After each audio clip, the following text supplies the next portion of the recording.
Dan ini sangat jelas videonya, mereka mengobrak-abrik Al-Quran dan membawa anjing dalam masjid sambil merusak. Inikah bangsa Yahudi yang didukung oleh si Panji Gumilang itu? Untuk menyaksikan kebiadaban Israel, cukuplah sebagai manusia, tak perlu menjadi seorang muslim untuk kasihan kepada Palestina. Cukup menjadi manusia yang berakal sehat, maka sudah cukup untuk membela Palestina.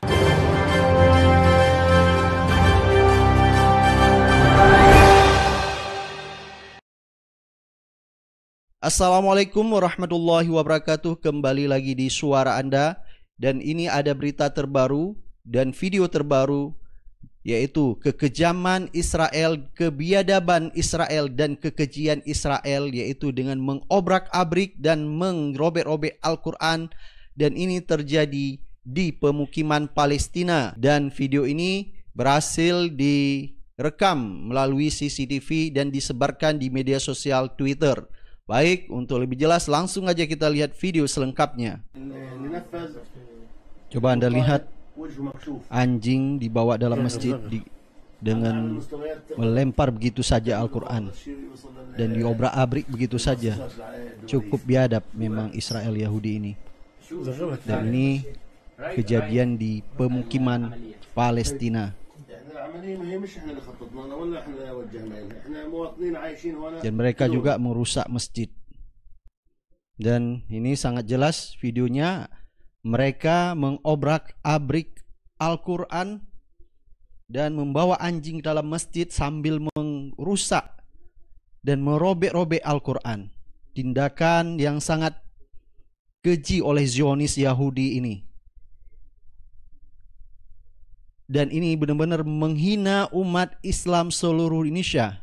Dan umat Islam tidak akan diam melihat perlakuan yang dilakukan Israel kepada umat Muslim di Palestina ini dengan membawa anjing dan merobek-robek Al-Quran seperti ini, dan sangat biadab.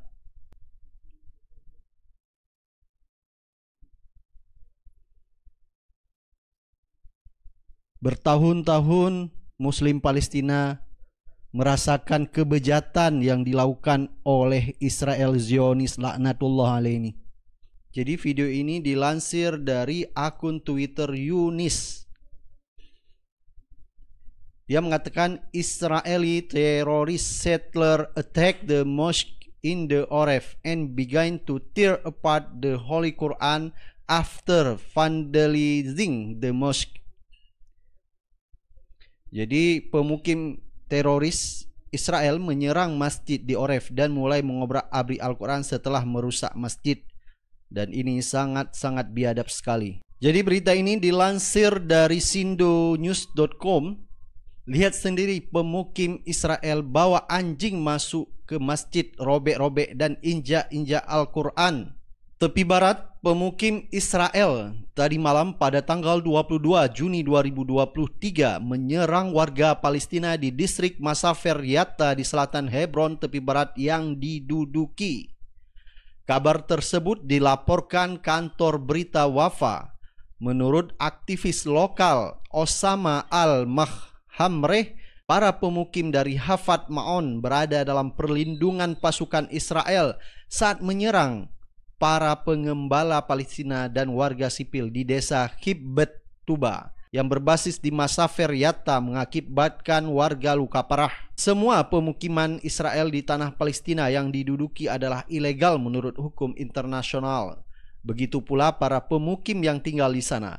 Mereka bertindak seolah-olah pemilik sah tanah Palestina. Dalam insiden terkait, pemukim Israel terekam merusak masjid dan anjing dan merobek halaman Al-Quran setelah menyerbu desa Urif di provinsi Nablus tepi barat yang diduduki. Rekaman juga menunjukkan para pemukim membakar satu sekolah di desa tersebut. Ini terjadi setelah Duta Besar Amerika Serikat untuk Israel Tom Nides mengutuk serangan berulang Israel di kota-kota Palestina di tepi barat yang diduduki dalam beberapa bulan terakhir. Dia menambahkan Amerika mendorong Israel dan badan keamanannya untuk mengambil langkah-langkah yang diperlukan untuk menghentikan serangan liar tersebut. Menurut The Time of Israel, 15 orang Israel dan 20 orang Palestina di Nablus, Hebron, Jenin, dan desa-desa di sebelah Tumus Aya yang diserang oleh para pemukim pada Rabu hadir dalam acara itu. Pemukim Israel telah melancarkan serangkaian serangan di berbagai desa dan kota wilayah Ramallah, Al-Birh, dan Nablus yang mengakibatkan kematian seorang pemuda, pembakaran puluhan rumah dan kendaraan, serta kerusakan properti di Palestina, dan ini sangat biadab sekali. Dan ini sudah jelas bahwa Israel didukung oleh Amerika Serikat. Apakah patut bangsa Indonesia yang notabene umat Islam dan yang notabene Syekh di Pompes Al Zaitun yang katanya terbesar di Asia Tenggara mendukung Zionis Yahudi Israel yang terkutuk dengan menghina, menginjak-injak Al-Quran, merobek-robek Al-Quran, menghancurkan masjid di Palestina, dan ini adalah salah satu penghinaan bagi umat muslim di seluruh dunia. Inikah bangsa Yahudi yang didukung oleh si Panji Gumilang itu, yang begitu biadab menghina, mengobrak-abrik Al-Quran? Inikah yang ingin si Panji Gumilang membangun hubungan diplomatik dengan Israel? Apakah ini tidak menjadi cukup bukti bahwa Zionis Israel sangat biadab sekali terhadap umat Islam ada di Palestina? Dan kita tahu si Panji Gumilang ini sangat ingin sekali membangun hubungan diplomatik dengan Israel, sampai-sampai si Panji Gumilang menelpon, yaitu salah satu universitas terbesar di Israel, ingin membangun hubungan dengan Israel, dan diakhiri dengan menyanyikan lagu Salam Aleihim, yaitu lagu salam Yahudi, dan selalu digembar-gemborkan di Indonesia. Dan ini memang kalau kita lihat si Panji Gumilang ini selalu mengolok-olok, yaitu sudah jelas dia anti Yahudi.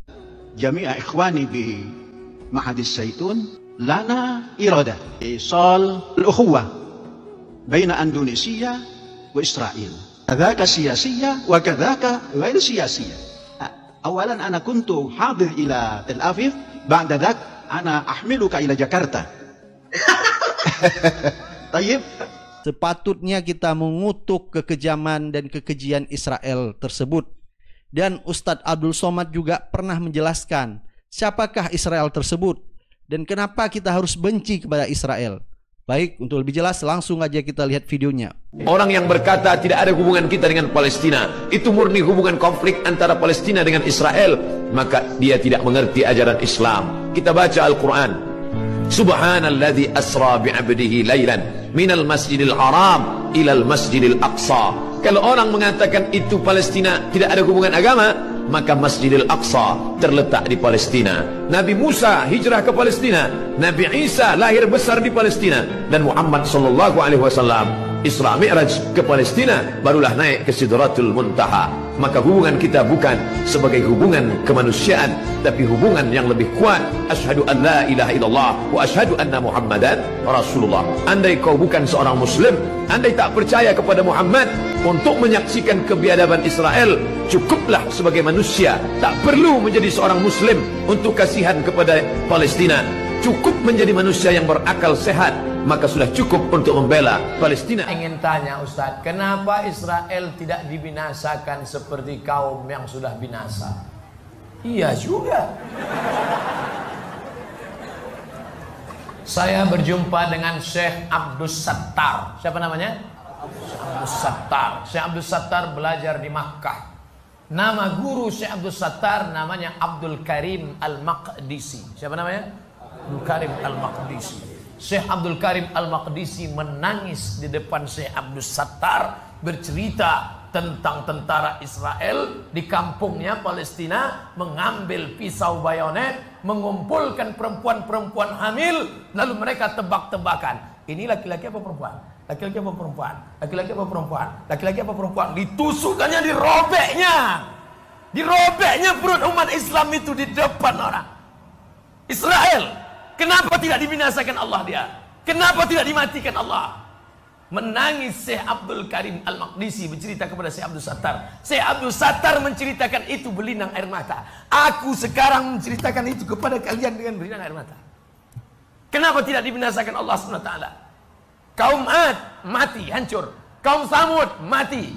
kemudian mati. Kenapa yang terlaknat ini masih hidup? Pertanyaan ini pernah kutanyakan kepada guruku di Al-Azhar, Syekh Muhammad Jibril. Syekh Muhammad Jibril, kenapa Allah tak binasakan Palestina? Kenapa Allah tak binasakan Israel di Palestina? Apa kata Syekh Muhammad Jibril? Kalau Allah membinasakan Israel, lalu kau masuk surga pakai apa? Allah biarkan mereka hidup supaya kau berjihad di jalan Allah. Tapi bukan berarti selesai acara ini kau beli tiket ke Palestina. Belajar engkau serius sampai doktor, sampai profesor, lalu dengan uangmu, dengan hartamu, dengan ilmumu, kau akan menolong saudaramu di Palestina. Berjuang engkau jadi anggota legislatif sampai DPR RI. Bayangkan kalau kalian yang menjadi anggota dewan, kalian bisa mendukung pemerintah untuk menolong permasalahan Palestina. Bisa kalian menerima, bisa memberikan bantuan. Betul? Bukan berarti saya suruh kalian pergi ke sana. Saya tidak setuju anak UIR tiba-tiba besok pergi ke sana. 2 hari setelah itu keluar koran New York Times, 3 anak UIR pingsan karena tak makan lontong sayur. Silakan Anda lihat sendiri, patutkah seorang muslim kita memberi dukungan kepada Israel? Dan inilah yang dilakukan Panji Gumilang, yaitu membangun hubungan kerjasama dengan Israel, bahkan selalu memuja-muji Israel sampai-sampai menyanyi lagu-lagu Yahudi. Avenu shalom alehem, Avenu shalom alehem, Avenu shalom alehem, Avenu shalom, shalom, shalom alehem. Itu salam Yahudi, bodoh. Sudah terbalik, seharusnya kita umat muslim di Indonesia memberi dukungan kepada umat muslim di Palestina, karena di Palestina merupakan kiblat pertama umat muslim, yaitu Masjid Al-Aqsa. Dan sekarang katanya Masjid Al-Aqsa juga akan dibagi 2, akan diambil alih oleh Yahudi laknatullah alaih. Baik, silakan Anda beri pendapat dan komentar Anda. Kita akan ketemu di video-video selanjutnya. Assalamualaikum warahmatullahi wabarakatuh.